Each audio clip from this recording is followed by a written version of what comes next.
Wow. Assalamualaikum guys. Hari ini hari Selasa 27 ya. Jam berapa? Setengah 10. Kali ini mau nge-gym lagi ke Arhanud. Oke. Sampai ketemu nanti di Arhanud. Buat gymnya. Dadah.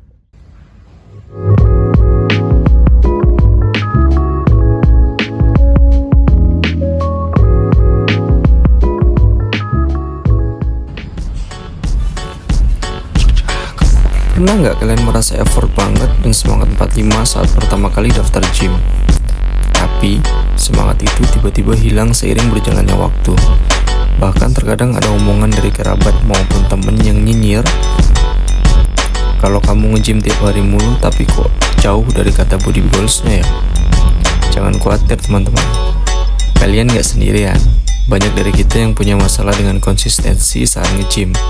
Tapi tenang aja, kali ini kita akan bahas tips-tips jitu supaya kita bisa tetap semangat nge-gym dan mencapai body goals saat fitness. Kalau udah kayak gini, biasanya banyak nanya nih, apa aja sih yang bikin kita sering malas nge-gym? Dan gimana caranya supaya kita bisa terus konsisten dan termotivasi? Simak video ini sampai habis, karena tips terakhir bisa jadi game changer buat kalian-kalian yang butuh nambah adrenalin untuk semakan 45-nya kembali membara. Hehehe, check it out.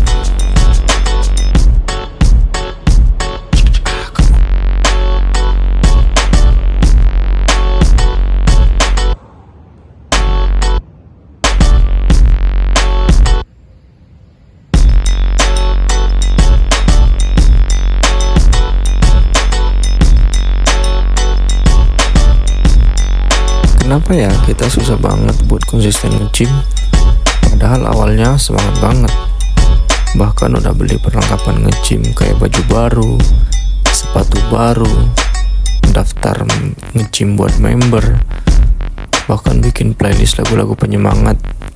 Tapi setelah beberapa minggu, mulai deh terasa aneh alasan beberapa muncul.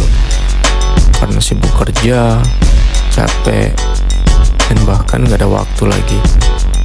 Menurut pendapat pribadiku sendiri, sebagai pelaku yang saat ini masih aktif, ada 4 alasannya.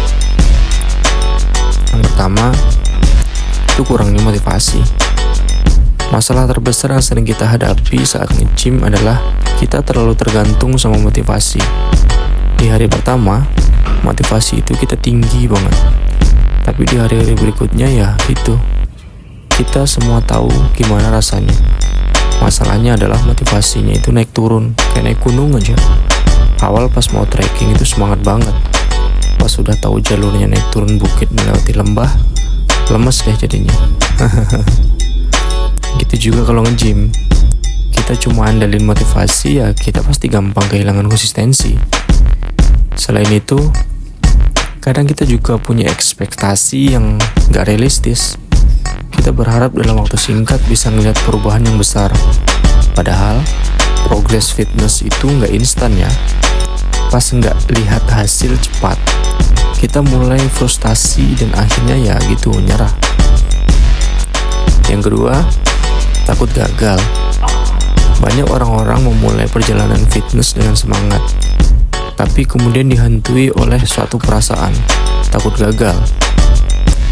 Takut gak lihat perubahan di tubuh, takut usaha selama ini sia-sia. Bahkan ada yang berpikir, gimana ya kalau aku udah nge-gym berbulan-bulan tapi gak ada perubahan apa-apa.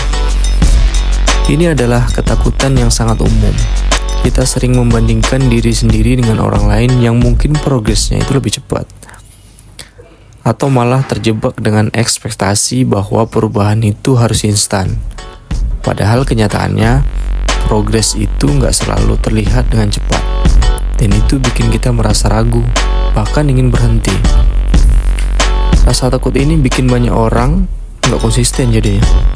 Mereka takut nggak mencapai target, padahal yang terpenting dalam fitness adalah progresnya. Tapi, kalau kita terus fokus pada ketakutan, kamu justru nggak akan pernah benar-benar mulai atau bertahan. Yang ketiga, cedera. Cedera ini bisa bikin kita trauma, terutama kalau itu terjadi saat kita lagi latihan semangat-semangatnya lagi nge-gym.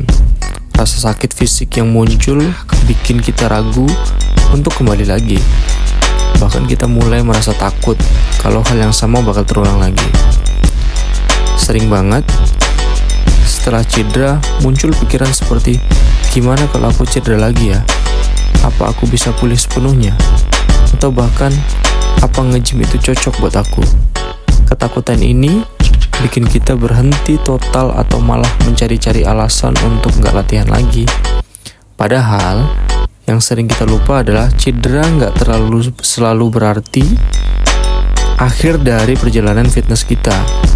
Bahkan, orang yang berhasil bangkit dari cederanya adalah bahkan tidak lebih kuat, tapi memang perasaan takut itu nyata dan bisa menjadi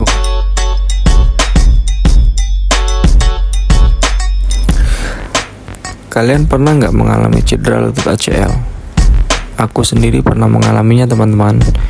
ACL adalah anterior cruciate ligament, salah satu ligamen utama di lutut yang sering terkena cedera, terutama dalam olahraga seperti lari, sepak bola, voli, ataupun basket. Cedera ACL ini bisa terjadi karena gerakan mendadak, seperti melompat, berputar, dan ketika gerakan itu terjadi, rasanya sangat luar biasa, bahkan sampai sulit untuk berjalan. Bagi banyak orang, cedera ACL adalah salah satu cedera yang paling menakutkan, menjadi momok, karena sering memerlukan operasi dan rehabilitasi yang sangat panjang. Kalau di kasus aku, teman-teman, terkena cedera ACL pas lagi tarkam volley. Kejadiannya itu habis melakukan smash dengan lompatan dan power intensitas tinggi, tiba-tiba landing dengan satu kaki. Kaki kiri beradu lutut dengan lawan yang ngeblok. Rasanya itu sangat luar biasa, kayak ada yang patah di bagian lutut. Kaki kiri sama sekali nggak bisa digerakin. Singkat cerita, langsung dibawa MRI ke rumah sakit, dan hasilnya ya gitu, terkena cedera ACL ringan dengan grade C. Robek di bagian ACL-nya sekitar 15-20%.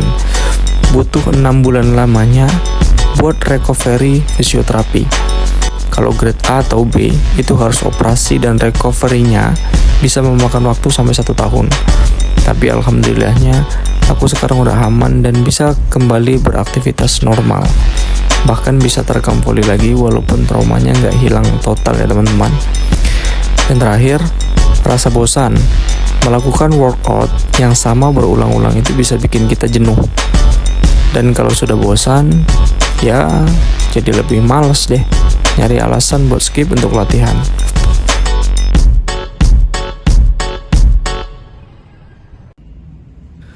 Sebagian dari kalian pasti pernah merasa canggung saat nge-gym.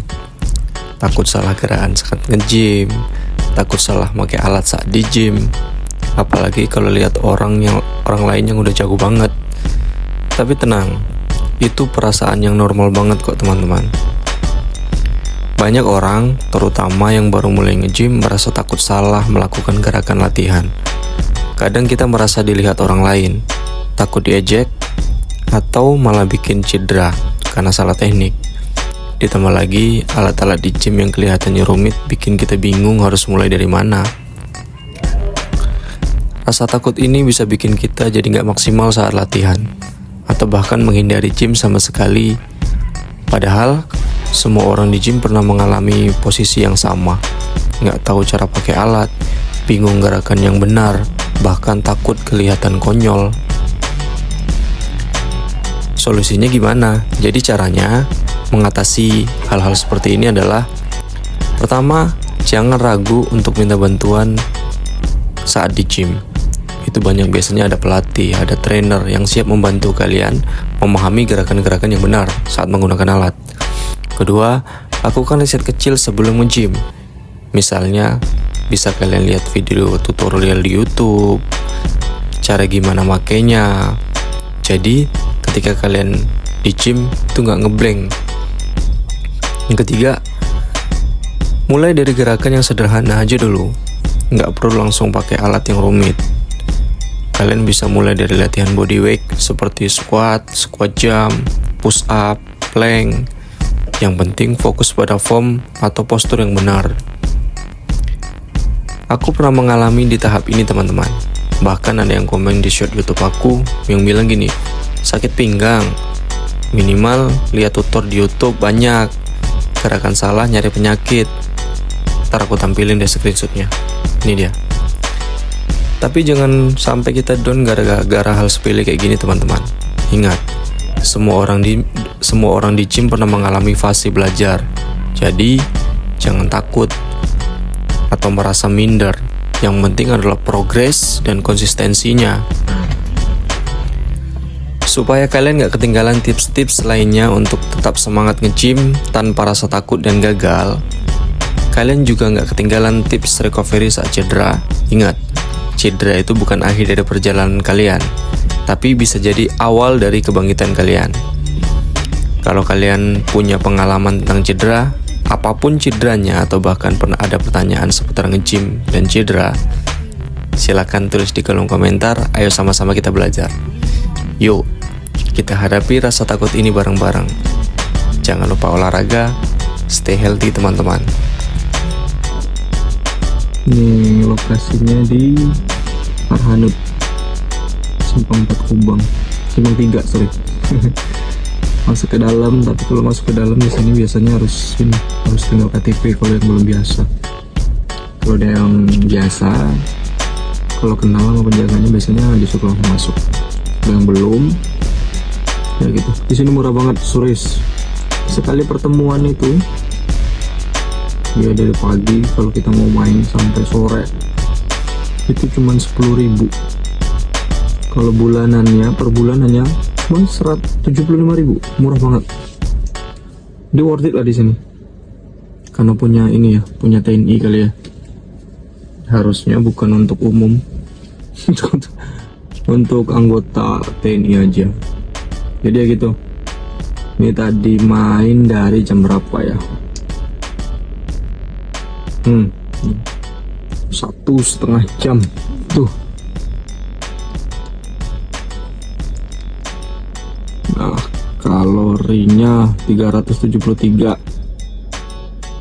Terus apanya nih? ppm-nya 0,83. Waktunya 1 jam 22 menit 41 detik. Ini rekapannya nih. Kasih tahu dulu.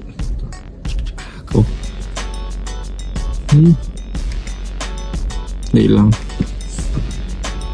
Oke, gitu aja. Lumayan. Ntar videonya diupload di hari Jumat, salah ya, Jumat malam. Kalau nggak Jumat malam ya Kamis malam Jumat deh, paling lama Jumat malam Sabtu. Ya gitu aja. Taruh narasi kita buat di rumah aja deh, sambil ngedit, belajar ngedit pakai CapCut. Karena gak pandai juga ngedit, lagi belajar lihat tutorial di YouTube. Oke, see you the next video.